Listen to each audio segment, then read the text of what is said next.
This is Dr. Mysterio here reporting from the Mike Martin's channel.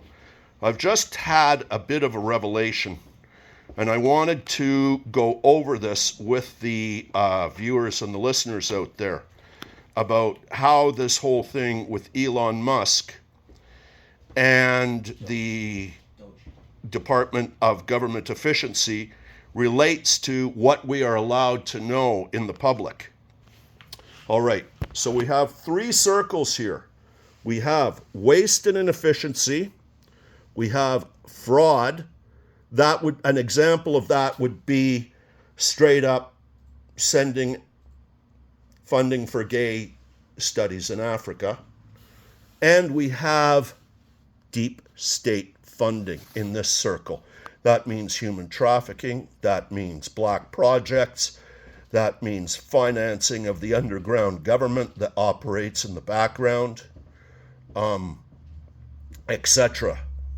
Now, all of these three things add up to a giant mechanism of money laundering. And you can see that circle that's been placed around the other three.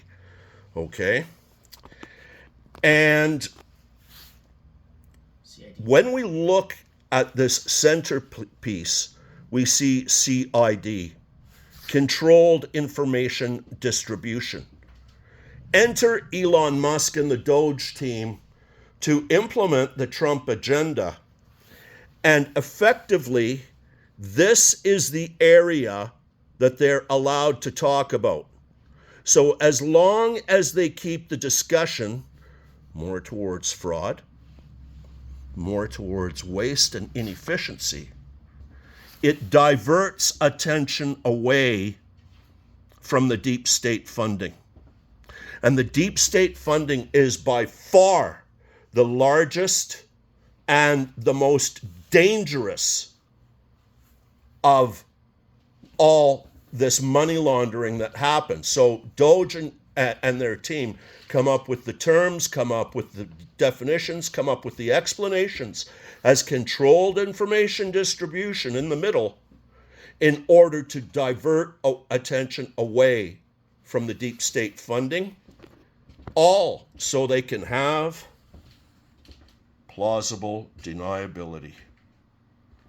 And that's it, ladies and gentlemen. It's all about plausible deniability, because they know that in this plan where the truth is revealed automatically and exposed automatically, the only thing that they can try to do is control the reaction. How do they do that?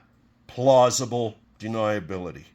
So I'm just going to leave it at that, and that's how Mike's CID ties in to the money laundering, and these are the three areas of the money laundering as they relate to government.